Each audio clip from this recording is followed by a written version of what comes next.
اور بے شک ہم نے موسیٰ کو 9 روشن نشانیاں عطا کیں۔ ان میں سے بعض نشانیاں تو معجزات تھے اور بعض نشانیاں وہ عذابات تھے جو موسیٰ علیہ السلام کی اطاعت نہ کرنے کی وجہ سے فرعونیوں پر آئے۔ فاسأل بنی اسرائیل، تو اے حبیب آپ بنی اسرائیل سے پوچھئے، اذ جاءہم، کہ جب ان کے پاس موسیٰ آئے، فقال له فرعون، تو ان سے فرعون نے کہا، انی لأظنک یا موسیٰ مسحورا، اے موسیٰ میرے خیال میں تو تم پر جادو ہوا ہے، یعنی یہ عجائب جو آپ دکھا رہے ہیں یہ جادو کے کرشمے ہیں۔ قال، موسیٰ نے فرمایا، لقد علمت ما انزل هؤلاء الا رب السماوات والارض بصائر، بے شک تو خوب جان چکا ہے کہ یہ آنکھیں کھولنے والی نشانیاں آسمانوں اور زمینوں کے رب ہی نے اتاری ہیں۔ وَإِنِّي لَأَظُنُّكَ يَا فِرْعَوْنُ مَثْبُورًا، اور میرے گمان میں تو اے فرعون تو ضرور ہلاک ہونے والا ہے۔ فَأَرَادَ أَن يَسْتَفِزَّهُم مِّنَ الْأَرْضِ، تو فرعون نے چاہا کہ ان کو زمین سے نکال دے، یعنی ہلاک کر دے۔ فَأَغْرَقْنَاهُ وَمَن مَّعَهُ جَمِيعًا، تو ہم نے فرعون اور اس کے ساتھیوں کو ایک ساتھ ڈبو دیا۔ وَقُلْنَا مِن بَعْدِهِ لِبَنِي إِسْرَائِيلَ، اور اس کے بعد ہم نے بنی اسرائیل سے فرمایا، اسْكُنُوا الْأَرْضَ، کہ تم اس مصر اور شام کی زمین میں رہو۔ فَإِذَا جَاءَ وَعْدُ الْآخِرَةِ جِئْنَا بِكُمْ لَفِيفًا، پھر جب آخرت کا وعدہ آئے گا تو ہم تم سب کو اکٹھا کر کے لے آئیں گے، یعنی نیک و بد، مومن و کافر ایک ساتھ محشر میں جمع ہوں گے۔ پھر اللہ تعالیٰ قیامت کے دن سعادت مندوں اور بدبختوں کو ایک دوسرے سے جدا کر دے گا۔ اللہ تعالیٰ فرمائے گا، وَامْتَازُوا الْيَوْمَ أَيُّهَا الْمُجْرِمُونَ، یعنی اے مجرموں آج ایمان والوں سے الگ ہو جاؤ۔ اللہ تبارک و تعالیٰ ہمیں دونوں جہاں کی خوش بختی اور سعادت مندی عطا فرمائے۔ وَبِالْحَقِّ أَنزَلْنَاهُ وَبِالْحَقِّ نَزَلَ، اور ہم نے قرآن کو حق ہی کے ساتھ اتارا اور وہ حق ہی کے ساتھ اترا، کہ شیطان کے خلط ملط سے محفوظ رہا اور اس میں کوئی تبدیلی نہیں ہوئی۔ آیت کا یہ حصہ وَبِالْحَقِّ أَنزَلْنَاهُ وَبِالْحَقِّ نَزَلَ ہر بیماری کے لیے شفا ہے۔ بیماری کی جگہ ہاتھ رکھ کر اسے پڑھ کر دم کر دیا جائے تو انشاءاللہ تعالی بیماری دور ہو جائے گی۔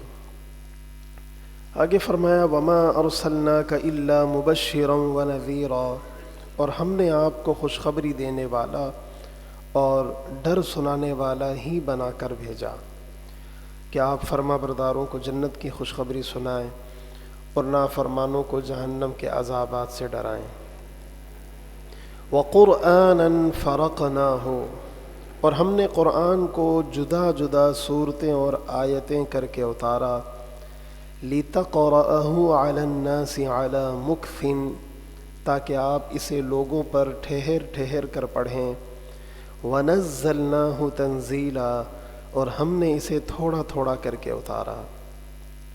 قل، اے حبیب آپ فرما دیجئے، آمنوا بِهِ أَوْ لَا تُؤْمِنُوا، تم اس قرآن پر ایمان لاؤ یا نہ لاؤ، قرآن کی عظمت و شان میں کوئی فرق نہیں پڑتا۔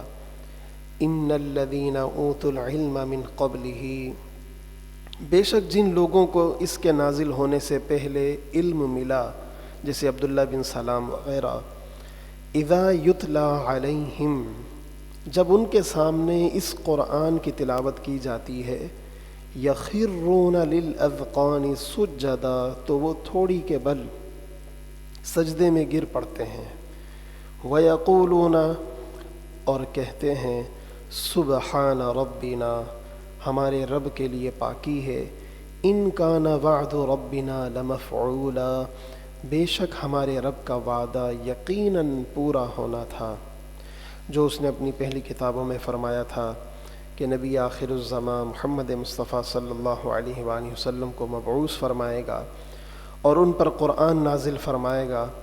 تو پیارے آقا علیہ الصلاۃ والسلام کی آمد اور نزول قرآن کے ساتھ وہ وعدہ پورا ہوا۔ وَيَخِرُّونَ لِلْأَذْقَانِ يَبْكُونَ، اور وہ روتے ہوئے ٹھوڑی کے بل سجدے میں گر جاتے ہیں۔ وَيَزِيدُهُمْ خُشُوعًا، اور یہ قرآن ان کے دل کی عاجزی کو بڑھا دیتا ہے۔ اس سے معلوم ہوا کہ قرآن کریم دل میں نرمی اور خشوع و خضوع پیدا کرتا ہے، اور یہ بھی معلوم ہوا کہ قرآن کریم کی تلاوت کے وقت رونا مستحب ہے۔ ترمذی شریف اور نسائی شریف کی حدیث میں ہے، وہ شخص جہنم میں نہ جائے گا جو خوف الہی سے روئے۔ اللہ تبارک و تعالی ہمیں بھی یہ نعمت نصیب فرمائے۔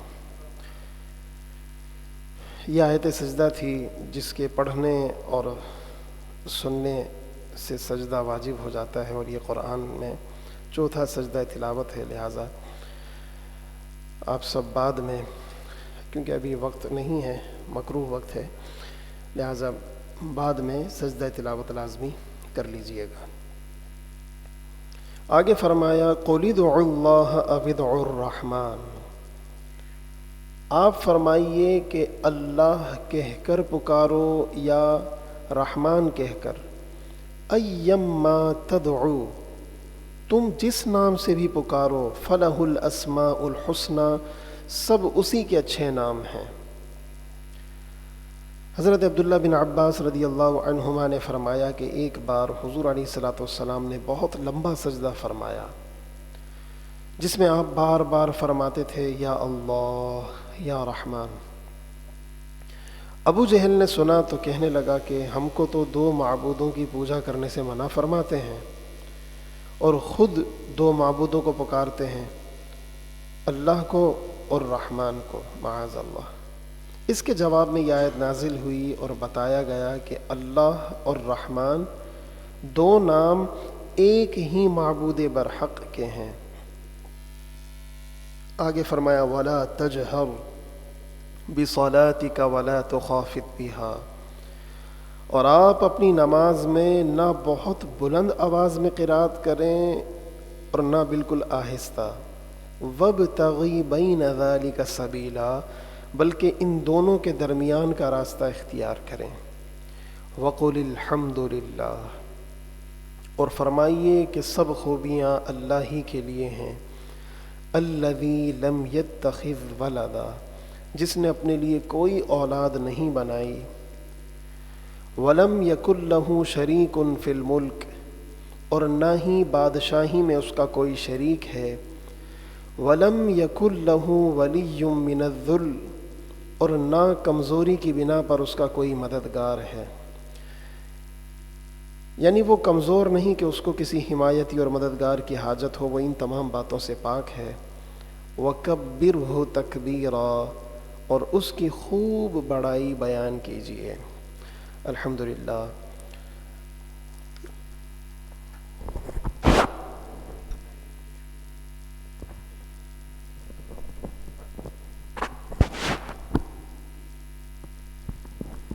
الحمدللہ، سورہ بنی اسرائیل یہاں پر مکمل ہوئی۔ محبت کے ساتھ باوز بلند درود پاک پڑھیے، اللہم صلی علی سیدنا و مولانا محمد معدن الوجود۔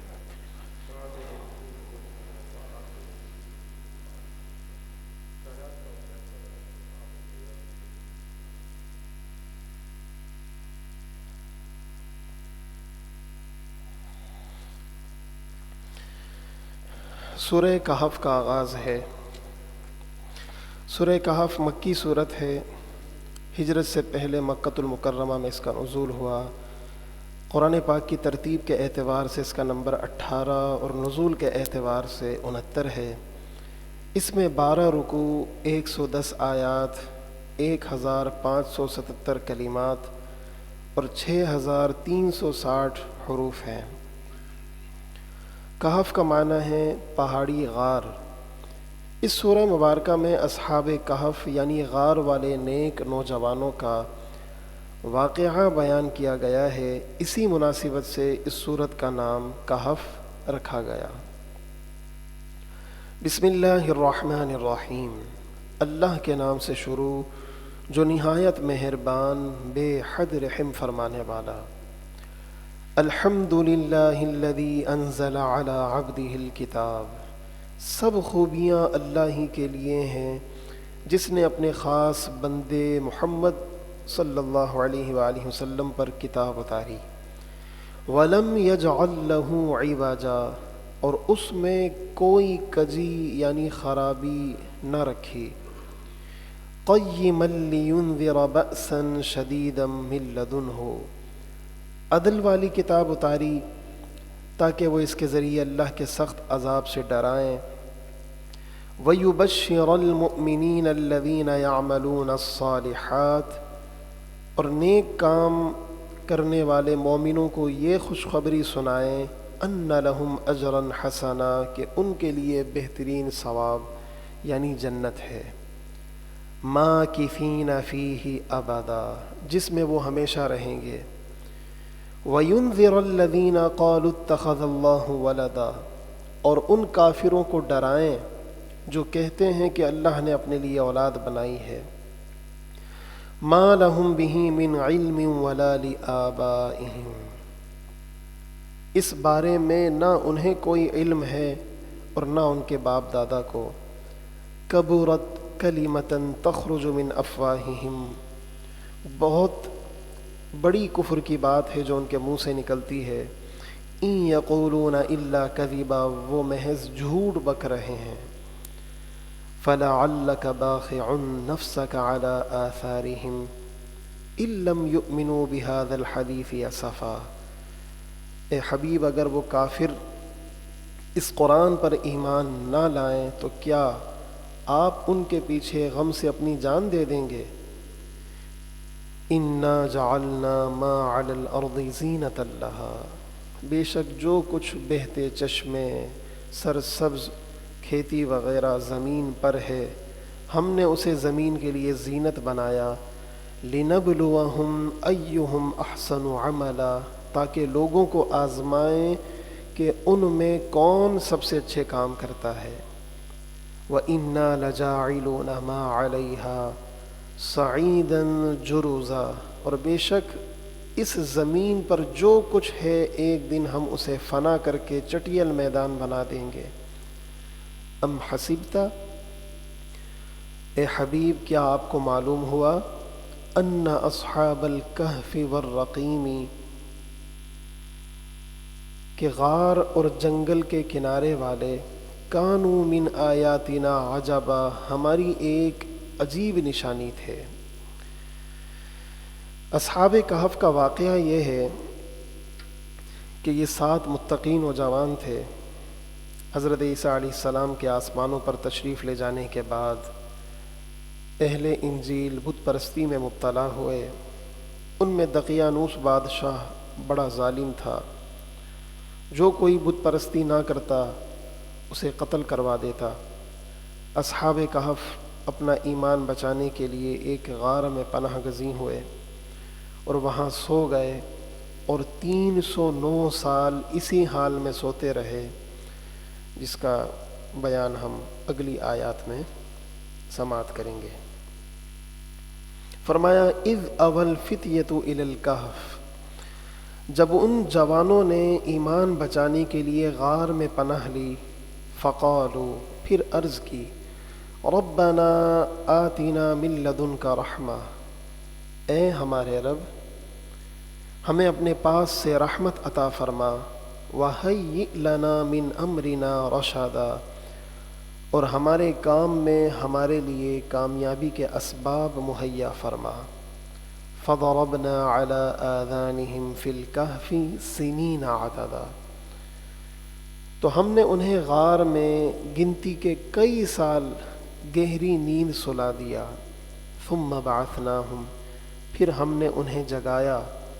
لنعلم تاکہ دیکھیں ای الحزبین احصی لما لبثوا امدا کہ اصحاب کہف کے دو گروہوں میں کون اپنے ٹھہرنے کی مدت زیادہ ٹھیک بتاتا ہے۔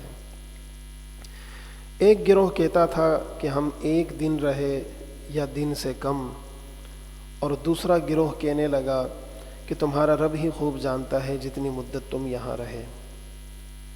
الحمدللہ سورہ کہف کا پہلا رکوع یہاں مکمل ہوا۔ محبت کے ساتھ درود پاک پڑھیے۔ اللہم صلی علی سیدنا مولانا محمد وعلی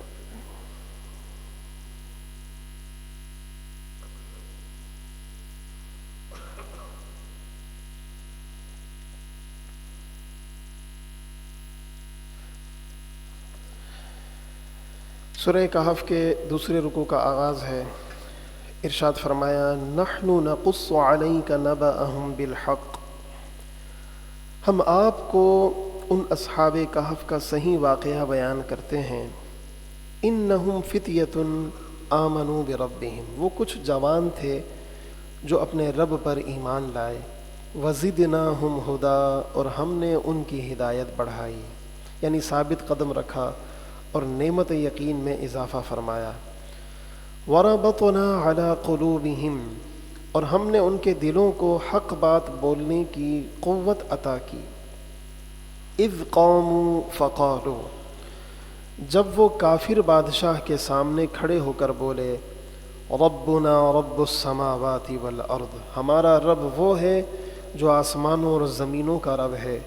لن ندعو من دونہ الہا، ہم اس کے سوا کسی معبود کو ہرگز نہ پوجیں گے۔ لقد قلنا اذا شططا، اگر ایسا ہو کہ کسی اور کو معبود کہیں تو ہم نے ضرور حد سے گزری ہوئی بات کہی۔ ہؤلاء قوم اتخذوا من دونہ آلہہ، یہ جو ہماری قوم ہے اس نے اللہ کے سوا کئی معبود بنا رکھے ہیں۔ لولا یأتون علیہم بسلطان بین، یہ ان کے معبود ہونے پر کوئی روشن دلیل کیوں نہیں لاتے۔ فمن اظلم ممن افترى علی اللہ کذبا، تو اس سے بڑھ کر ظالم کون جو اللہ پر جھوٹ باندھے یعنی شریک ٹھہرائے۔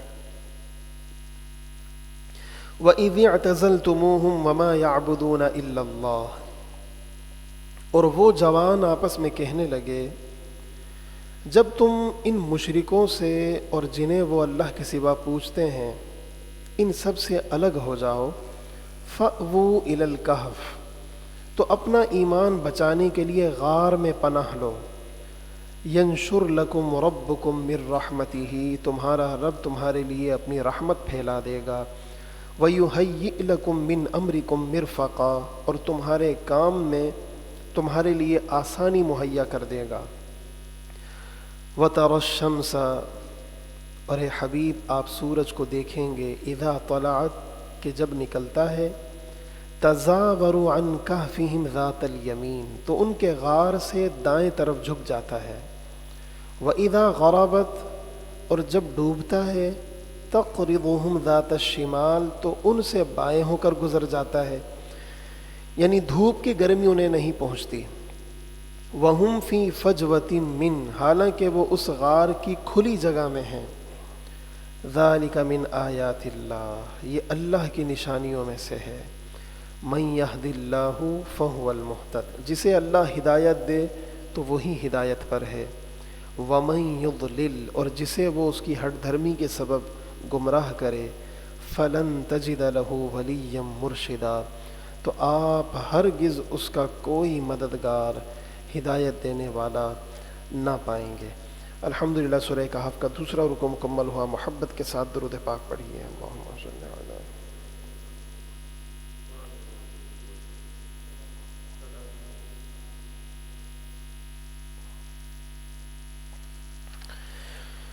سورہ کہف کے تیسرے رکوع کا آغاز ہے۔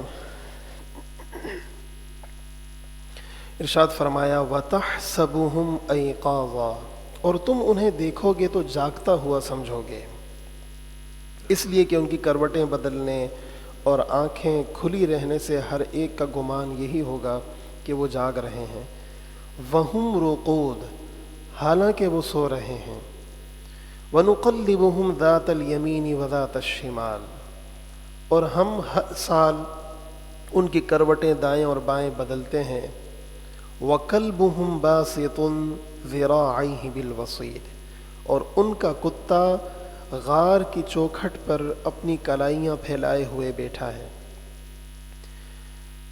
لَوِ اطَّلَعْتَ عَلَيْهِمْ، اے بندے اگر تو انہیں جھانک کر دیکھے، لَوَلَّيْتَ مِنْهُمْ فِرَارًا، تو ان سے پیٹھ پھیر کر بھاگے، وَلَمُلِئْتَ مِنْهُمْ رُعْبًا، اور تیرا دل ان کی ہیبت سے بھر جائے۔ یعنی ہیبت کے ذریعے ان کی حفاظت کی گئی ہے، کوئی ان تک نہیں پہنچ سکتا۔ حضرت امیر معاویہ رضی اللہ عنہ جنگ روم کے موقع پر اس غار پر پہنچے تو آپ نے اس غار میں داخل ہونا چاہا، حضرت ابن عباس رضی اللہ عنہما نے منع فرمایا اور یہ آیت پڑھی۔ آگے فرمایا وَكَذَلِكَ بَعَثْنَاهُمْ، اور یوں ہی ہم نے ان کو جگایا، یعنی ان کو 309 سال سلانے کے بعد اٹھایا، لِيَتَسَاءَلُوا بَيْنَهُمْ، تاکہ آپس میں ایک دوسرے سے احوال پوچھیں۔ قَالَ قَائِلٌ مِّنْهُمْ، ان میں سے ایک کہنے والا اپنے ساتھیوں سے بولا، کم لبثتم، تم یہاں غار میں کتنی مدت ٹھہرے رہے؟ قالوا لبثنا یوما او بعض یوم، کچھ بولے ہم ایک دن رہے ہیں یا دن سے بھی کم، کیونکہ وہ غار میں طلوع آفتاب کے وقت داخل ہوئے اور جب اٹھے تو سورج غروب ہونے کے قریب تھا، اس سے انہوں نے گمان کیا کہ یہ شاید وہی دن ہے۔ قالوا، جبکہ دوسرے ساتھی بولے، ربکم اعلم بما لبثتم، تمہارا رب خوب جانتا ہے تم جتنا عرصہ ٹھہرے۔ فابعثوا احدکم بورقکم هذه الى المدینہ، تو اپنے میں سے کسی ایک کو یہ چاندی کے سکے دے کر شہر میں بھیجو، فلینظر، پھر وہ غور کرے، ایہا ازکا طعاما، کہ وہاں کون سا کھانا زیادہ ستھرا ہے، فلیأتکم برزق من، تو اس میں سے تمہارے لیے کھانے کو لائے، ولیتلطف، اور اسے چاہیے کہ وہ نرمی سے گفتگو کرے، ولا یشعرن بکم احدا، اور ہرگز کسی کو تمہارے متعلق کچھ نہ بتائے، انہم ان یظہروا علیکم یرجموکم، بے شک اگر وہ تمہیں جان لیں گے تو تمہیں پتھر مار مار کر ہلاک کر دیں گے، او یعیدوکم فی ملتہم، یا زبردستی کر کے تمہیں اپنے دین میں پھیر لیں گے، ولن تفلحوا اذن ابدا، اور ایسا ہوا تو تم کبھی کامیاب نہیں ہو سکو گے۔ وَكَذَلِكَ أَعْثَرْنَا عَلَيْهِمْ، اور اسی طرح ہم نے ان کی اطلاع کر دی، لِيَعْلَمُوا أَنَّ وَعْدَ اللَّهِ حَقٌّ، تاکہ لوگ جان لیں کہ اللہ کا وعدہ سچا ہے، وَأَنَّ السَّاعَةَ لَا رَيْبَ فِيهَا، اور قیامت میں کچھ شبہ نہیں۔ کافر بادشاہ دقیانوس کے مرنے اور 309 سال گزر جانے کے بعد جب مسلمان بادشاہ بیدروس، اس کی حکومت میں لوگ مرنے کے بعد اٹھنے اور قیامت کا انکار کرنے لگے، تو بادشاہ ایک تنہا مکان میں بند ہو گیا اور اس نے گریہ و زاری سے بارگاہ الہی میں دعا کی، یا رب کوئی ایسی نشانی ظاہر فرما جس سے لوگوں کو مردوں کے اٹھنے اور قیامت کے آنے کا یقین حاصل ہو۔ اصحاب کہف اس زمانے میں بیدار ہوئے جن کے چہرے حشاش بشاش تھے، انہوں نے اپنے ساتھی یملیخہ سے کہا کہ تم بازار جاؤ اور کچھ کھانا لے کر آؤ، مگر اپنا پتہ کسی کو نہیں بتانا۔ پھر وہ دکان گئے، روٹی خریدی، جب اسے پیسے دیے تو وہ بولا یہ سکہ تو 300 سال پہلے دقیانوس کے زمانے کا ہے، تمہارے پاس کہاں سے آیا؟ ان کو پکڑ کر حاکم کے پاس لے گئے، حاکم بولا کہ شاید تمہیں کوئی خزانہ ہاتھ لگائے، بتاؤ وہ خزانہ کہاں ہے؟ یملیخہ نے اپنا پورا واقعہ سنایا، تب بادشاہ، دیگر حکام اور شہر والے انہیں دیکھنے غار پر پہنچے۔ اصحاب کہف نے بادشاہ سے مصافحہ کیا اور دعا دی کہ اللہ تیری اور تیرے ملک کی حفاظت فرمائے اور جن و انس کے شر سے بچائے۔ پھر بادشاہ نے اپنی رعایا سے کہا کہ جو رب ان کو 309 سال سلا کر اٹھا سکتا ہے وہ قیامت میں مردے بھی زندہ فرما سکتا ہے۔ اس کے بعد اصحاب کہف اپنی جگہ جا کر سو گئے۔ پھر اللہ تعالیٰ نے انہیں وفات دی۔ نیک بادشاہ، یقیناً جو نیک بادشاہ ہوتے ہیں ان کی برکت سے لوگوں کا ایمان محفوظ فرماتا ہے۔ اللہ کریم ہمیں بھی نیک حکمران نصیب فرمائے۔ آگے فرمایا اذ یتنازعون بینہم امرہم، پھر جب ان کی وفات کے بعد وہ لوگ ان کے گرد عمارت بنانے کے معاملے میں آپس میں جھگڑنے لگے، فقالوا ابنوا علیہم بنیانا، تو کچھ لوگ بولے ان کے غار پر نشانی کے لیے کوئی عمارت بنا دو۔ ربہم اعلم بہم، ان کا رب ان کا حال خوب جانتا ہے۔ قال الذین غلبوا علی امرہم، اور وہ مسلمان بادشاہ اور اس کے ساتھی جو اس کام میں غالب رہے تھے بولے لنتخذن علیہم مسجدا، قسم ہے کہ ہم تو ان کے قریب مسجد بنائیں گے جس میں مسلمان نماز پڑھیں اور اللہ کے ولیوں کے قرب کی برکتیں حاصل کریں۔ بادشاہ بیدروس نے وہاں غار کے دروازے پر مسجد بنانے کا حکم دیا اور ایک سرور کا دن معین کیا کہ ہر سال لوگ وہاں عید کی طرح آیا کریں۔ تو اس سے معلوم ہوا کہ صالحین کا عرس منانا بڑی پرانی رسم ہے جو مومنین میں رائج ہے۔ البتہ یہ ضرور ہے کہ عرس کے نام پر غیر شرعی حرکات اور رسومات کسی دور میں بھی جائز نہیں رہیں۔ آگے فرمایا سیقولون ثلاثۃ، اب کچھ لوگ کہیں گے کہ وہ اصحاب کہف 3 ہیں، رابعہم کلبہم، چوتھا ان کا کتا، ویقولون خمسۃ، اور کچھ کہیں گے کہ وہ 5 ہیں، سادسہم کلبہم، چھٹا ان کا کتا۔ رجما بالغیب، یہ بغیر دیکھے بے تکی بات ہے جس کی کوئی حقیقت نہیں۔ ویقولون سبعۃ، اور کچھ کہیں گے کہ اصحاب کہف 7 ہیں، وثامنہم کلبہم، اور 8واں ان کا کتا۔ یہ آخری بات کہنے والے مسلمان ہیں اور اللہ تعالیٰ نے ان کے قول کو درست قرار دیا، رد نہیں کیا، کیونکہ انہوں نے جو کچھ کہا وہ محبوب علیہ الصلاۃ والسلام سے علم حاصل کر کے کہا۔ اے حبیب قل، آپ فرما دیجئے، ربی اعلم بعدتہم، میرا رب ان کی گنتی خوب جانتا ہے۔ ما یعلمہم الا قلیل، لوگوں میں سے انہیں صرف تھوڑے افراد ہی جانتے ہیں، جیسے مولا کائنات مولا علی کرم اللہ تعالی وجہہ الکریم اور حضرت عبداللہ بن عباس رضی اللہ عنہم وغیرہ۔ فلا تماری فیہم الا مراء ظاہرا، تو اہل کتاب سے ان کے بارے میں بحث نہ کرو مگر اتنی ہی جو قرآن میں ظاہر ہو چکی۔ ولا تستفتی فیہم منہم احدا، اور ان کے بارے میں کسی کتابی یعنی یہودی یا عیسائی سے کچھ نہ پوچھو۔ الحمدللہ سورہ کہف کا تیسرا رکوع یہاں پر مکمل ہوا۔ محبت کے ساتھ درود پاک پڑھیے۔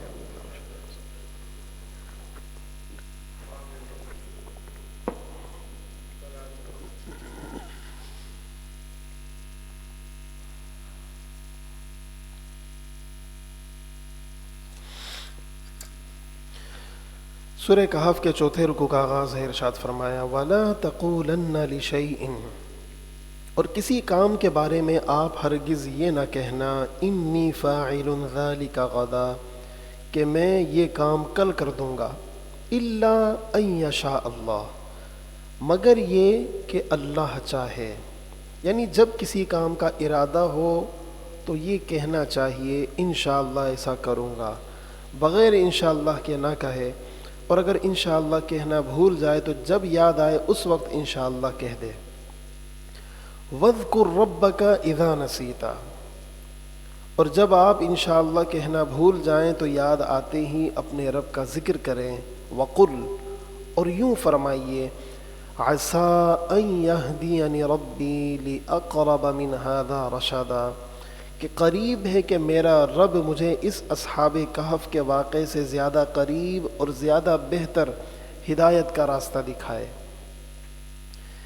یعنی ایسے معجزات اور غیب کی خبریں عطا فرمائیں جو میری نبوت پر اس سے بھی زیادہ واضح دلالت کریں. وَلَبِثُوا فِي كَهْفِهِمْ 300 سِنِينَ وَازْدَادُوا 9، اور وہ اپنے غار میں 300 سال ٹھہرے رہے اور 9 سال مزید، یعنی 309 سال. اس مدت کے بارے میں اگر اہل کتاب جھگڑا کریں، قُلِ اللَّهُ أَعْلَمُ بِمَا لَبِثُوا، تو آپ فرما دیجئے اللہ خوب جانتا ہے وہ جتنا عرصہ ٹھہرے. لَهُ غَيْبُ السَّمَاوَاتِ وَالْأَرْضِ، اسی کے پاس آسمانوں اور زمین کی پوشیدہ چیزوں کا علم ہے. ابصر بِهِ وَأَسْمِعْ، وہ کیا ہی خوب دیکھتا اور کیا ہی خوب سنتا ہے. مَا لَهُم مِّن دُونِهِ مِن وَلِيٍّ، اس کے سوا ان کا کوئی مددگار نہیں. وَلَا يُشْرِكُ فِي حُكْمِهِ أَحَدًا، اور وہ اپنے حکم میں کسی کو شریک نہیں کرتا. وَاتْلُ مَا أُوحِيَ إِلَيْكَ مِن كِتَابِ رَبِّكَ، اور آپ اپنے رب کی کتاب یعنی قرآن کی تلاوت کیجئے جو آپ کی طرف وحی کی گئی. لا مبدل لکلماتہ، اس کی باتوں کو کوئی بدلنے والا نہیں. وَلَن تَجِدَ مِن دُونِهِ مُلْتَحَدًا، اور آپ ہرگز اس کے سوا کوئی پناہ نہ پائیں گے. وَاصْبِرْ نَفْسَكَ مَعَ الَّذِينَ يَدْعُونَ رَبَّهُمْ بِالْغَدَاةِ وَالْعَشِيِّ يُرِيدُونَ وَجْهَهُ، اور آپ اپنے آپ کو ان لوگوں سے مانوس رکھیے جو صبح و شام اپنے رب کی رضا طلب کرتے ہوئے اسے پکارتے ہیں. وَلَا تَعْدُ عَيْنَاكَ عَنْهُمْ، اور آپ کی نگاہیں انہیں چھوڑ کر اوروں پر نہ پڑیں. تُرِيدُ زِينَةَ الْحَيَاةِ الدُّنْيَا، کیا آپ دنیا کی زندگی کا سنگھار چاہیں گے؟ ہرگز نہیں. وَلَا تُطِعْ، اور اس کافر کا کہنا نہ مانے. مَنْ أَغْفَلْنَا قَلْبَهُ عَنْ ذِكْرِنَا، جس کا دل ہم نے اپنی یاد سے غافل کر دیا. وَاتَّبَعَ هَوَاهُ، اور وہ اپنی خواہش کے پیچھے چلا. وَكَانَ أَمْرُهُ فُرُطًا، اور اس کا کام حد سے گزر گیا. قریش کے سرداروں نے سید عالم صلی اللہ علیہ وآلہ وسلم سے عرض کیا تھا کہ ہم اسلام تو قبول کر لیں، لیکن ان فقراء و مساکین مسلمانوں کے ساتھ بیٹھتے ہوئے ہم کو شرم آتی ہے. اگر آپ ان غریبوں کو اپنی مجلس شریف سے علیحدہ کر دیں تو صرف ہم ہی نہیں بلکہ بہت سارے لوگ ایمان قبول کر لیں گے. اس پر یہ آیت کریمہ نازل ہوئی اور ان کا رد کیا گیا. اس میں قیامت تک کے مسلمانوں کو ہدایت ہے کہ مغرور اور فاسق مالداروں کی بات نہ مانا کریں، کیونکہ ان مالداروں کی بات ماننا دین و دنیا برباد کر دیتا ہے. مخلص صالح غربا مساکین مسلمانوں کی اطاعت کیا کریں کہ ان صالح غربا کے ساتھ رہنا دونوں جہاں درست کر دیتا ہے. اکثر علماء اور اولیاء غربا میں ہوئے ہیں. وَقُلِ الْحَقُّ مِن رَبِّكُمْ، اور آپ فرما دیجئے یہ قرآن تمہارے رب کی طرف سے حق ہے. فَمَنْ شَاءَ فَلْيُؤْمِنْ، تو جو چاہے اپنے نفع کے لیے ایمان لائے. وَمَنْ شَاءَ فَلْيَكْفُرْ، اور جو چاہے اپنے نقصان کے لیے کفر کرے. یعنی ایک کافر تمہاری وجہ سے فقراء صحابہ کو مجلس سے علیحدہ نہیں کیا جائے گا، تم اسلام لاؤ یا نہیں لاؤ. لہٰذا یہ فرمان غضب کے اظہار کے لیے ہے. یہ مطلب نہیں کہ اسلام قبول کرنے نہ کرنے کی رب نے اجازت دے دی. اس سے یہ بھی معلوم ہوا کہ اللہ تعالیٰ کے نزدیک فقراء صحابہ رضوان اللہ علیہم اجمعین کا بڑا درجہ ہے. اللہ کریم ان صحابہ کے صدقے ہم پر اپنا خاص کرم فرمائے. انا اعتدنا للظالمین نارا احاط بهم سرادقها، بے شک ہم نے ظالموں کے لیے ایسی آگ تیار کر رکھی ہے جس کے شعلوں کی دیواریں انہیں گھیر لیں گی۔ وَإِن يَسْتَغِيثُوا، اور اگر وہ پانی کے لیے فریاد کریں گے، يُغَاثُوا بِمَاءٍ كَالْمُهْلِ، تو انہیں پینے کے لیے پگھلے ہوئے تانبے کی طرح کھولتا ہوا پانی دیا جائے گا، یشوی الوجوہ، جو ان کے چہروں کو بھون دے گا، بئس الشراب، یہ کیا ہی برا پینا ہے، وساءت مرتفقا، اور دوزخ کیا ہی بری ٹھہرنے کی جگہ ہے۔ ان الذین آمنوا، بے شک جو لوگ ایمان لائے، وعملوا الصالحات، اور انہوں نے نیک کام کیے، انا لا نضیع اجر من احسن عملا، یقیناً ہم ان اچھے کام کرنے والوں کا اجر ضائع نہیں کرتے۔ اولئک لہم جنات عدن، ان کے لیے ہمیشہ رہنے کے باغ ہیں، تجری من تحتہم الانہار، جن کے نیچے نہریں جاری ہیں، یحلون فیہا من اساور من ذہب، وہ اس میں سونے کے کنگن پہنائے جائیں گے، وَيَلْبَسُونَ ثِيَابًا خُضْرًا مِّن سُنْدُسٍ وَإِسْتَبْرَقٍ، اور وہ موٹے اور باریک ریشم کے سبز کپڑے پہنیں گے، مُتَّكِئِينَ فِيهَا عَلَى الْأَرَائِكِ، وہاں بڑی عزت کے ساتھ مسندوں پر تکیہ لگائے ہوں گے، نعم الثواب، یہ کیا ہی اچھا ثواب ہے، وحسنت مرتفقا، اور جنت کیا ہی اچھی آرام کی جگہ ہے۔ الحمدللہ، سورہ کہف کا چوتھا رکو مکمل ہوا۔ محبت کے ساتھ درود پاک پڑھیے، اللہم صلی علی سیدنا و مولانا محمد معدن الجود والکرم وآلہ وصحبہ وبارک وسلم۔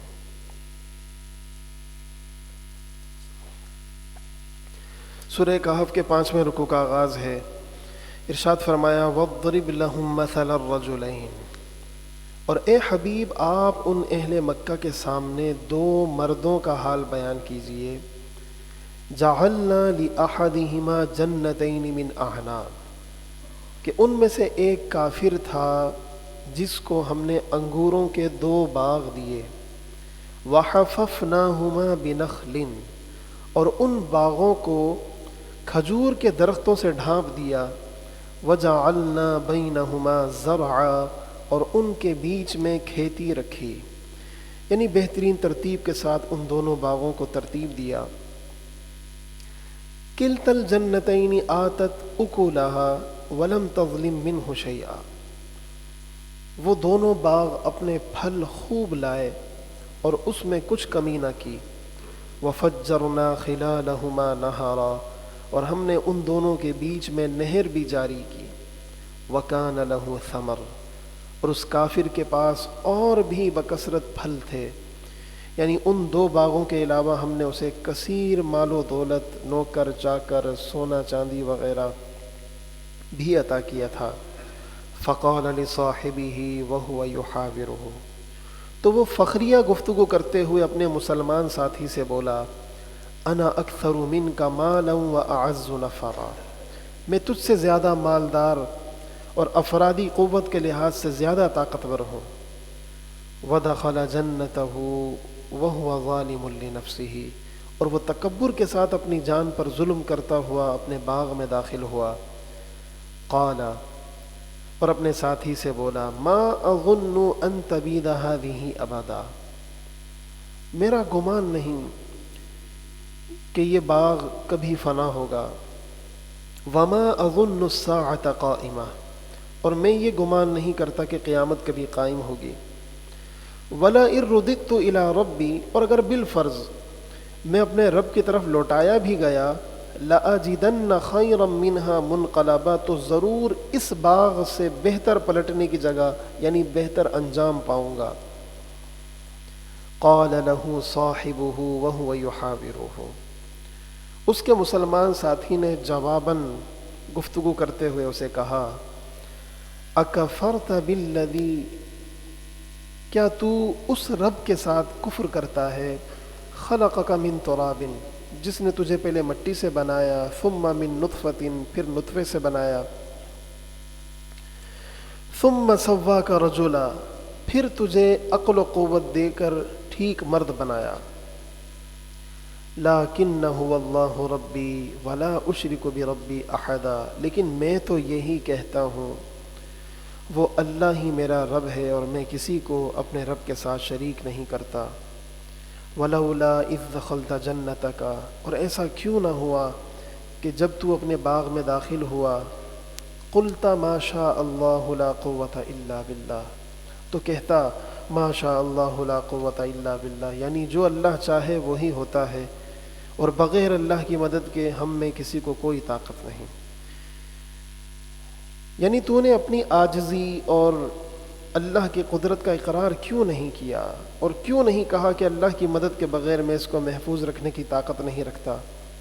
جو کچھ مجھے اس باغ کو لگانے، پرورش کرنے اور انتظام کرنے کی سہولت حاصل ہوئی ہے وہ اللہ کی توفیق اور مدد سے حاصل ہوئی ہے۔ حضرت انس کی روایت ہے، رسول اللہ صلی اللہ علیہ وآلہ وسلم نے فرمایا کہ جس نے کوئی چیز دیکھی اور اس کے دل کو پسند آئی اور اس نے ما شاء اللہ لا قوت الا باللہ کہہ دیا تو پھر اس کو کوئی ضرر نہیں پہنچے گا اور نہ نظر لگے گی۔ ان ترانی انا اقل منک مالا وولدا، اگر تو مجھے مال اور اولاد میں اپنے سے کم سمجھتا ہے، فَعَسَى رَبِّي أَن يُؤْتِيَنِي خَيْرًا مِّن جَنَّتِكَ، تو قریب ہے کہ میرا رب مجھے تیرے باغ سے اچھا باغ عطا فرما دے، وَيُرْسِلَ عَلَيْهَا حُسْبَانًا مِّنَ السَّمَاءِ، اور تیرے باغ پر آسمان سے بجلیاں گرا دے، فَتُصْبِحَ صَعِيدًا زَلَقًا، تو وہ سبزے سے خالی چٹیل میدان ہو کر رہ جائے، اَوْ يُصْبِحَ مَاؤُهَا غَوْرًا، یا اس کا پانی زمین میں جذب ہو کر خشک ہو جائے، فلن تستطيع له طلبا، تو اسے ہرگز تلاش نہ کر سکے، وأحيط بثمره، اور اس کافر کے باغ کے پھل عذاب سے گھیر لیے گئے، فأصبح يقلب كفيه على ما أنفق فيها وهي خاوية على عروشها، اور وہ باغ اپنی چھتوں کے بل گر کر تباہ ہو گیا تو وہ اپنے ہاتھ ملتا رہ گیا اس مال کے ضائع ہونے پر جو اس باغ میں خرچ کیا تھا۔ باغ کی چھتوں سے مراد لکڑی کی مدد سے بنائے گئے وہ چھپڑ ہیں جو انگور وغیرہ کی بیلوں کو سہارا دینے کے لیے لگائے جاتے ہیں۔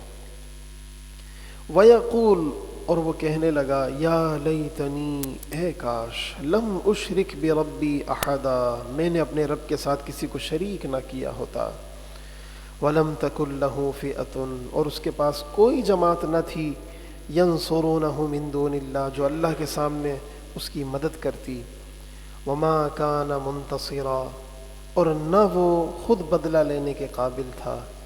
هُنَالِكَ الْوَلَایَةُ لِلَّهِ الْحَقِّ، یہاں واضح ہو گیا کہ سب اختیار سچے اللہ کا ہے، ہوا خیر ثوابا، اس کا ثواب سب سے بہتر، وخیر عقبا، اور اسے ماننے کا انجام سب سے بھلا ہے۔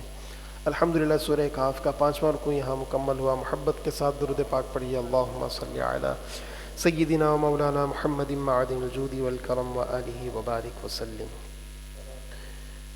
چھٹے رکوع کا آغاز ہے، وَاضْرِبْ لَهُم مَثَلَ الْحَيَاةِ الدُّنْيَا، اور اے حبیب ان اہل مکہ کے سامنے دنیا کی زندگی کی مثال بیان کیجئے، کَمَاءٍ أَنزَلْنَاهُ مِنَ السَّمَاءِ، کہ وہ اس پانی کی طرح ہے جسے ہم نے آسمان سے اتارا، فَاخْتَلَطَ بِهِ نَبَاتُ الْأَرْضِ، تو اس کے سبب زمین کا سبزہ خوب گھنا ہو کر نکلا، فَأَصْبَحَ هَشِيمًا تَذْرُوهُ الرِّيَاحُ، پھر وہ سوکھی گھاس ہو گیا جسے ہوائیں ادھر سے ادھر اڑاتی پھرتی ہیں،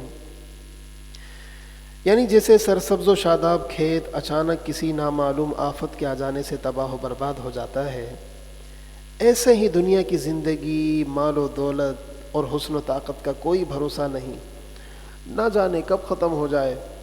اس پر اترانا اور شیدا ہو جانا عقل مندوں کا کام نہیں۔ وَكَانَ اللَّهُ عَلَى كُلِّ شَيْءٍ مُقْتَدِرًا، اور اللہ ہر چیز پر قدرت والا ہے۔ المال والبنون زینت الحیات الدنیا، مال اور بیٹے دنیاوی زندگی کی زینت ہیں۔ والباقیات الصالحات خیر عند ربک ثوابا وخیر املا، اور باقی رہنے والی نیکیاں آپ کے رب کے یہاں ثواب کے اعتبار سے بہت بہتر اور کامیابی کی امید میں سب سے اچھی ہیں۔ وَيَوْمَ نُسَيِّرُ الْجِبَالَ، جس دن ہم پہاڑوں کو چلائیں گے، یعنی پہاڑوں کو غبار بنا کر فضاؤں میں اڑا دیں گے۔ وَتَرَى الْأَرْضَ بَارِزَةً، اور آپ زمین کو صاف کھلا میدان دیکھیں گے کہ جس پر پہاڑ وغیرہ کسی عمارت کا کوئی نام و نشان نہ ہوگا۔ وَحَشَرْنَاهُمْ، اور ہم سب لوگوں کو قبروں سے اٹھائیں گے۔ فَلَمْ نُغَادِرْ مِنْهُمْ أَحَدًا، تو ان میں سے کسی کو نہ چھوڑیں گے۔ وَعُرِضُوا عَلَى رَبِّكَ صَفًّا، اور سب آپ کے رب کے حضور صف باندھے پیش ہوں گے۔ لَقَدْ جِئْتُمُونَا، بے شک تم ہمارے پاس ویسے ہی آئے، یعنی اللہ فرمائے گا بے شک تم ہمارے پاس ویسے ہی بے سر و سامان اور بے لباس آئے، کما خلقناکم اول مرہ، جیسا ہم نے تمہیں پہلی بار پیدا کیا تھا۔ اور اللہ قیامت کے منکروں سے فرمائے گا بل زعمتم ان لن نجعل لکم موعدا، بلکہ تمہارا گمان تھا کہ ہم تمہارے لیے قیامت کا کوئی وقت مقرر ہی نہ کریں گے۔ ووضع الکتاب، اور نامہ اعمال دے دیا جائے گا۔ فترى المجرمین مشفقین مما فیہ، تو آپ مجرموں کو دیکھیں گے کہ اس میں لکھے ہوئے اپنے جرموں سے ڈرتے ہوں گے۔ وَيَقُولُونَ يَا وَيْلَتَنَا، اور کہیں گے ہائے ہماری خرابی۔ مَا لِهَذَا الْكِتَابِ، اس نامہ اعمال کو کیا ہوا؟ لا يغادر صغيرة ولا كبيرة إلا أحصاها، نہ اس نے ہمارا کوئی چھوٹا گناہ چھوڑا نہ بڑا جسے لکھ کر گھیر نہ لیا ہو۔ وَوَجَدُوا مَا عَمِلُوا حَاضِرًا، اور جو کچھ دنیا میں انہوں نے کیا سب اپنے سامنے موجود پائیں گے۔ وَلَا يَظْلِمُ رَبُّكَ أَحَدًا، اور آپ کا رب کسی پر ظلم نہیں کرتا۔ الحمدللہ سورہ کہف کا 6واں رکوع مکمل ہوا۔ محبت کے ساتھ درود پاک پڑھیے۔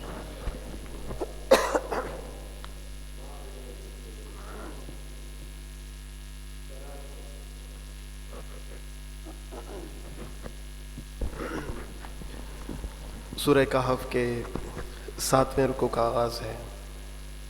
ارشاد فرمایا وَإِذْ قُلْنَا لِلْمَلَائِكَةِ اسْجُدُوا لِآدَمَ، اور یاد کرو جب ہم نے فرشتوں سے فرمایا کہ آدم کو سجدہ کرو۔ فَسَجَدُوا، تو سب نے سجدہ کیا، إِلَّا ابلیس، سوائے ابلیس کے۔ كَانَ مِنَ الْجِنِّ، وہ جنات میں سے تھا۔ فَفَسَقَ عَنْ أَمْرِ رَبِّهِ، تو اس نے تکبر کر کے اپنے رب کے حکم کی خلاف ورزی کی۔ اَفَتَتَّخِذُونَهُ وَذُرِّيَّتَهُ أَوْلِيَاءَ مِن دُونِي، تو اے لوگو کیا تم اسے اور اس کی اولاد کو میرے سوا دوست بناتے ہو؟ وَهُمْ لَكُمْ عَدُوٌّ، حالانکہ وہ تمہارے دشمن ہیں۔ بِئْسَ لِلظَّالِمِينَ بَدَلًا، ظالموں کے لیے کیا ہی برا بدلہ ہے کہ وہ اللہ کی اطاعت و فرما برداری کر کے دائمی انعامات کے مستحق ہونے کے بجائے شیطان کے بہکاوے میں آ کر ہمیشہ کے عذاب کے مستحق ہو رہے ہیں۔ ما اشہدتہم خلق السماوات والارض، میں نے انہیں نہ تو آسمانوں اور زمینوں کو بناتے وقت اپنے ساتھ حاضر رکھا تھا، ولا خلق انفسہم، اور نہ ہی خود انہیں پیدا کرتے وقت، وما کنت متخذ المضلین عضدا، اور نہ ہی میری یہ شان ہے کہ گمراہ کرنے والوں کو اپنا مددگار بناؤں، یعنی میں تمام مخلوق کو تنہا پیدا کرنے والا ہوں، میرا کوئی مشیر اور شریک نہیں ہے، اور میں اکیلا ہی معبود ہوں۔ وَيَوْمَ يَقُولُ نَادُوا شُرَكَائِيَ الَّذِينَ زَعَمْتُمْ، اور جس دن اللہ کفار سے فرمائے گا کہ ان بتوں کو پکارو جنہیں تم میرا شریک سمجھتے تھے، فَدَعَوْهُمْ، تو انہیں پکاریں گے، فَلَمْ يَسْتَجِيبُوا لَهُمْ، لیکن وہ بت انہیں جواب نہیں دیں گے، وَجَعَلْنَا بَيْنَهُمْ مَوْبِقًا، اور ہم ان کے درمیان یعنی بتوں اور بت پرستوں کے درمیان جہنم کی وادیوں میں سے ایک ہلاکت کی وادی حائل کریں گے، وَرَأَ الْمُجْرِمُونَ النَّارَ، اور مجرم دوزخ کو دیکھیں گے، فَظَنُّوا أَنَّهُمْ مُوَاقِعُوهَا، تو یقین کر لیں گے کہ انہیں اس میں گرنا ہے، وَلَمْ يَجِدُوا عَنْهَا مَصْرِفًا، اور وہ اس سے بچنے کی کوئی جگہ نہ پائیں گے۔ الحمدللہ 7واں رکوع مکمل ہوا، 8ویں رکوع کا آغاز ہے۔ ارشاد فرمایا وَلَقَدْ صَرَّفْنَا فِي هَذَا الْقُرْآنِ لِلنَّاسِ مِنْ كُلِّ مَثَلٍ، اور بے شک ہم نے لوگوں کے لیے اس قرآن میں ہر قسم کی مثالیں طرح طرح سے بیان فرمائیں۔ وَكَانَ الْإِنسَانُ أَكْثَرَ شَيْءٍ جَدَلًا، اور کافر انسان جھگڑا کرنے میں ہر چیز سے آگے ہے۔ وَمَا مَنَعَ النَّاسَ أَن يُؤْمِنُوا إِذْ جَاءَهُمُ الْهُدَى وَيَسْتَغْفِرُوا رَبَّهُمْ، اور جب لوگوں کے پاس ہدایت آ گئی تو انہیں ایمان لانے اور اپنے رب سے معافی مانگنے سے کس چیز نے روکا؟ إِلَّا أَن تَأْتِيَهُمْ سُنَّةُ الْأَوَّلِينَ، سوائے اس کے کہ ان پر پہلے لوگوں کا دستور آئے، یعنی جیسے پہلے نافرمان لوگ ہلاک ہوئے یہ بھی ہلاک ہو جائیں۔ او یأتیہم العذاب قبولا، یا ان پر قسم قسم کا عذاب آ جائے۔ وما نرسل المرسلین الا مبشرین ومنذرین، اور ہم رسولوں کو خوشخبری دینے والا اور ڈر سنانے والا ہی بنا کر بھیجتے ہیں۔ وَيُجَادِلُ الَّذِينَ كَفَرُوا بِالْبَاطِلِ، اور کافر باطل کا سہارا لے کر جھگڑتے ہیں اور رسولوں کو اپنی مثل بشر کہتے ہیں، لِيُدْحِضُوا بِهِ الْحَقِّ، تاکہ اس کے ذریعے حق یعنی دین محمدی کو مٹا دیں۔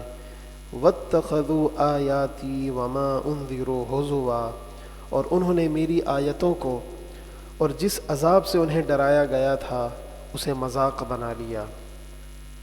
وَمَنْ أَظْلَمُ مِمَّنْ ذُكِّرَ بِآيَاتِ رَبِّهِ، اور اس سے بڑھ کر ظالم کون جسے اس کے رب کی آیتیں یاد دلائی جائیں، فَأَعْرَضَ عَنْهَا، تو وہ ان سے منہ پھیر لے، وَنَسِيَ مَا قَدَّمَتْ يَدَاهُ، اور اس کے ہاتھ جو گناہ آگے بھیج چکے اسے بھول جائے۔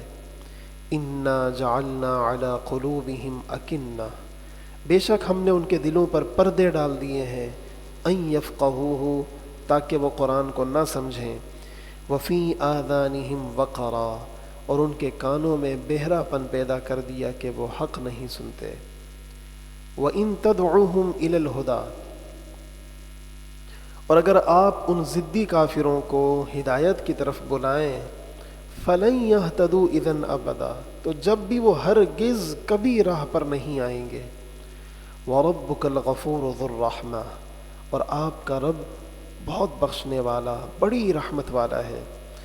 لَوْ يُؤَاخِذُهُمْ بِمَا كَسَبُوا، اگر وہ ان لوگوں کو ان کے کیے پر پکڑتا، لَعَجَّلَ لَهُمُ الْعَذَابَ، تو ان پر جلد عذاب بھیج دیتا۔ بَل لَهُم مَّوْعِدٌ، بلکہ ان کے لیے وعدے کا ایک وقت یعنی حساب کا دن مقرر ہے۔ لَن يَجِدُوا مِن دُونِهِ مَوْئِلًا، جس کے آگے وہ کوئی پناہ نہیں پائیں گے۔ وَتِلْكَ الْقُرَىٰ أَهْلَكْنَاهُمْ، اور یہ قوم عاد وغیرہ کی بستیاں ہم نے تباہ کر دیں، لَمَّا ظَلَمُوا، جب انہوں نے ظلم کیا۔ وَجَعَلْنَا لِمَهْلِكِهِمْ مَوْعِدًا، اور ہم نے ان کی بربادی کا ایک وقت مقرر کر رکھا تھا۔ الحمدللہ 8واں رکوع یہاں پر مکمل ہوا، 9ویں رکوع کا آغاز ہے۔ فرمایا وَإِذْ قَالَ مُوسَىٰ لِفَتَاهُ، اور یاد کرو جب موسیٰ نے اپنے خادم یوشع بن نون سے فرمایا لا ابرح حتى ابلغ مجمع البحرین، کہ میں سفر جاری رکھوں جب تک دو دریاؤں یعنی بحر فارس و روم کے ملنے کی جگہ نہ پہنچ جاؤں، او امضی حقبا، یا پھر سال ہا سال چلتا رہوں گا۔ حضرت موسیٰ علیہ السلام نے حضرت خضر علیہ السلام کے علم کی وجہ سے ان سے ملاقات کی خواہش ظاہر کی، تو فرمایا گیا کہ آپ کی ملاقات مجمع البحرین میں اس جگہ ہوگی جہاں آپ کی بھنی ہوئی مچھلی زندہ ہو کر دریا میں چلی جائے۔ چنانچہ آپ اپنے خادم یوشع بن نون کے ساتھ مچھلی لے کر روانہ ہوئے۔ فلما بلغا مجمع بینہما، پھر جب وہ دونوں ان دریاؤں کے ملنے کی جگہ پہنچے تو وہاں ایک پتھر کی چٹان کے قریب آرام فرمایا، بھنی ہوئی مچھلی زندہ ہو کر پانی میں اتر گئی۔ حضرت یوشع بیدار تھے اور وہ یہ سب دیکھ رہے تھے، مگر جب موسیٰ علیہ السلام آرام فرما چکے تو وہ آپ سے یہ بات عرض کرنا بھول گئے، اور وہ دونوں حضرات وہاں سے آگے روانہ ہو گئے۔ نسی حوتہما، اور اپنی مچھلی بھول گئے۔ فاتخذ سبیلہ فی البحر سربا، اور اس مچھلی نے دریا میں سرنگ بناتے ہوئے اپنے راستہ لیا، اور اللہ کی قدرت سے مچھلی کے ارد گرد پانی کا بہاؤ رک گیا اور وہاں ایک سرنگ سی بن گئی۔ فلما جاوزا، پھر جب وہ دونوں وہاں سے آگے گزر گئے، قال لفتاہ، موسیٰ نے اپنے خادم سے فرمایا آتینا غداءنا، ہمارا ناشتہ لاؤ۔ لقد لقینا من سفرنا هذا نصبا، بے شک ہمیں اس اپنے سفر میں بڑی تھکاوٹ محسوس ہوئی۔ قال، خادم نے عرض کی ارأیت، بھلا دیکھیے تو، اذ اوینا الی الصخرۃ، جب ہم نے اس چٹان کے پاس آرام کیا تھا، فإنی نسیت الحوت، تو بے شک میں مچھلی کو بھول گیا۔ وما انسانیہ الا الشیطان ان اذکر، اور مجھے شیطان ہی نے اس کا ذکر کرنا بھلا دیا۔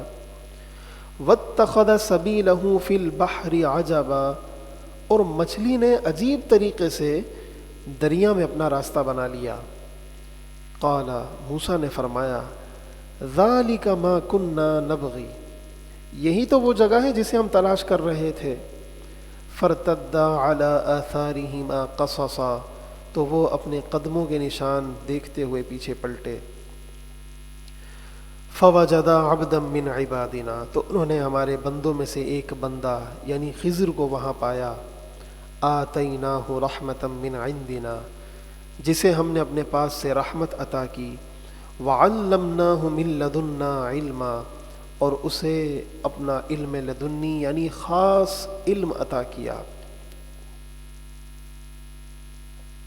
قال لہ موسیٰ، موسیٰ نے ان سے فرمایا هل اتبعک علی ان تعلمنی مما علمت رشدا، کیا میں اس شرط پر آپ کے ساتھ رہوں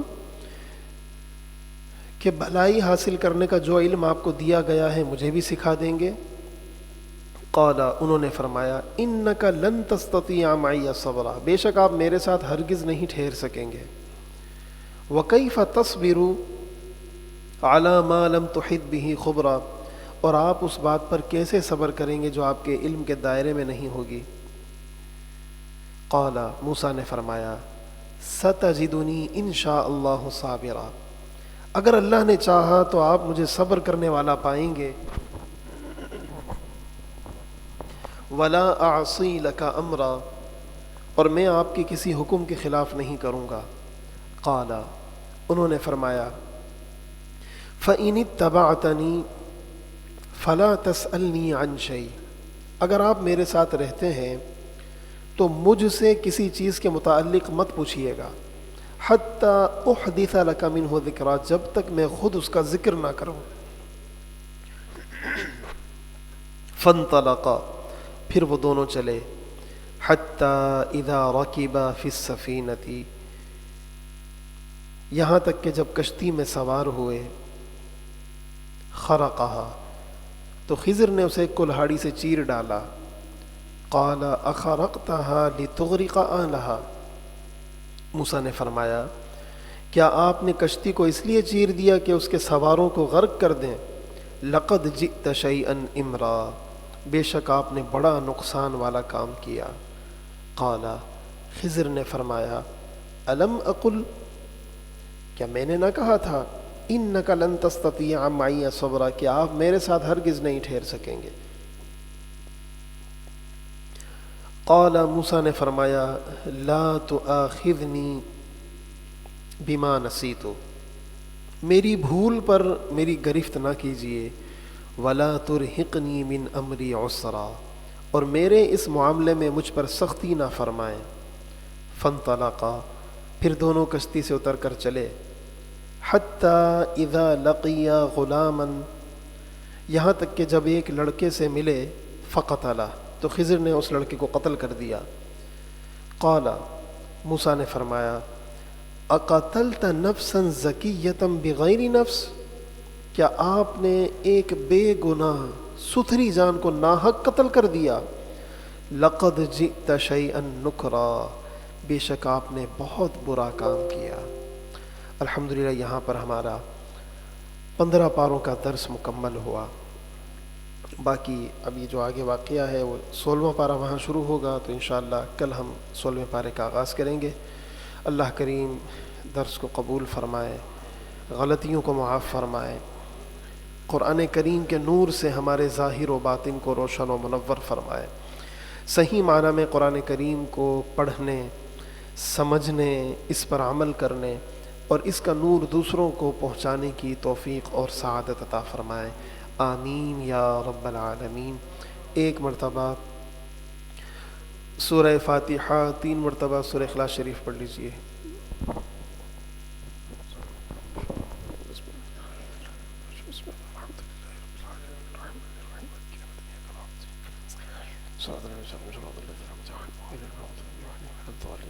بسم اللہ الرحمن الرحیم،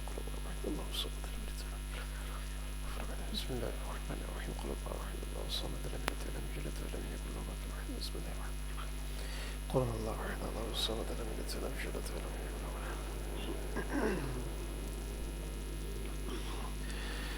الحمد للہ رب العالمین، والصلاة والسلام علی سید الانبیاء والمرسلین، اللہم انی اسألک باسمک الاعظم ورضوانک الاکبر، جزا اللہ عنا سیدنا و مولانا محمدا صلی اللہ علیہ وسلم ما هو اہلہ، یا رب العالمین، یا ارحم الراحمین، یا اکرم الاکرمین۔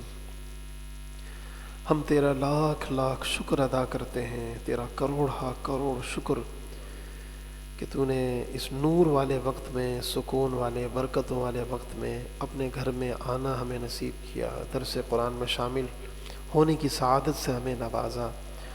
اے کریم پروردگار، ہم تیرا شکر ادا کرتے ہیں، الحمدللہ الحمدللہ الحمدللہ الحمدللہ۔ اے کریم پروردگار، ہم سب کی حاضری کو قبول فرما، جو اس وقت لائیو سن رہے ہیں الہ العالمین ان کا سننا بھی قبول فرما، جو بعد میں سنیں گے ان کا سننا بھی قبول فرما۔ اے کریم پروردگار، سورہ فاتحہ، سورہ اخلاص شریف کی تلاوت کو بھی قبول فرما، اپنے کرم، اپنے فضل کے شایان شاہ اس تمام کا ہمیں ثواب عطا فرما۔ یہ ثواب نبی اکرم نور مجسم صلی اللہ علیہ وآلہ وسلم کی بارگاہ میں ہدیتاً تحفتاً پیش کرتے ہیں، منظور فرما۔ حضور علیہ الصلاۃ والسلام کے وسیلہ جلیلہ سے اس کا ثواب جمیع انبیاء و مرسلین، صدیقین، شہداء، صالحین، جمیع مؤمنین، مؤمنات، مسلمین، مسلمات، اپنے تمام مرحومین، اپنے ددیال، ننیال، سسرال کے سارے مرحومین کو درجہ بدرجہ ایصال کرتے ہیں، منظور فرما۔